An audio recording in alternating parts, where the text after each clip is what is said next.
বড় না মানুষ বড়। ধরো গাদা, তুই কার হাতে কার জোড়া দেশ?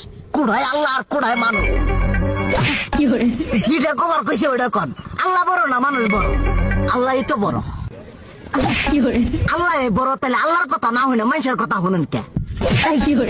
কি কইতাছস? কি আর আল্লাহর কথা মানে না মানুষের কথা মানে? হ্যাঁ, কি আর মানুষের কথা শুনেন তাই না? আমনে যে ওই দিনকে ডায়াবেটিসের রোগ নিয়ে যে হাসপাতালে গেলেন, ডাক্তার আপনারা কত কিছু খাবার না করলো, সব কিছু না খাই এখন চলতেছেন।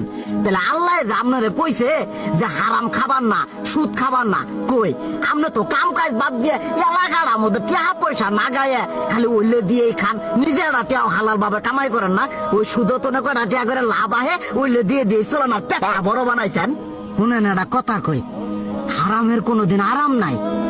হালাল পথে রুজি রোজগার করেন, প্রয়োজনে এরা বেলা কম খায়েন, তাও শরীর পিণ্ডও ভালো থাকবো, কোনো রোগ বেদও হবো না, আরামও পাবেন, আল্লাহও খুশি থাকবো।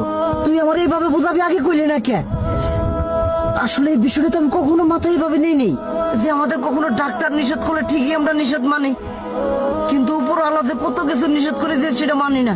আর এই যে হারাম পথে টিয়া পয়সা কামাই করতেছেন, শরীরের মধ্যে দুনিয়া রোগ বেত হয়েছে, দেখা যাইতেছে যা টিয়া হারাম পথে কামাই করতেছেন তার তো বেশি টিয়া মনে করেন জ্বলে যাইতেছে গা বেশি। আজকের পর থেকে আমি আর এই হারাম সুদ খামো না, আমি হালাল পথে চলবো, হালাল টাকা পয়সা ইনকাম করবো। এতে করে যদি একবেলা কমও খাইতে হয় তবুও খামো, তবু আমি আর এই হারাম পথে চলবো না। আচ্ছা ঠিক আছে।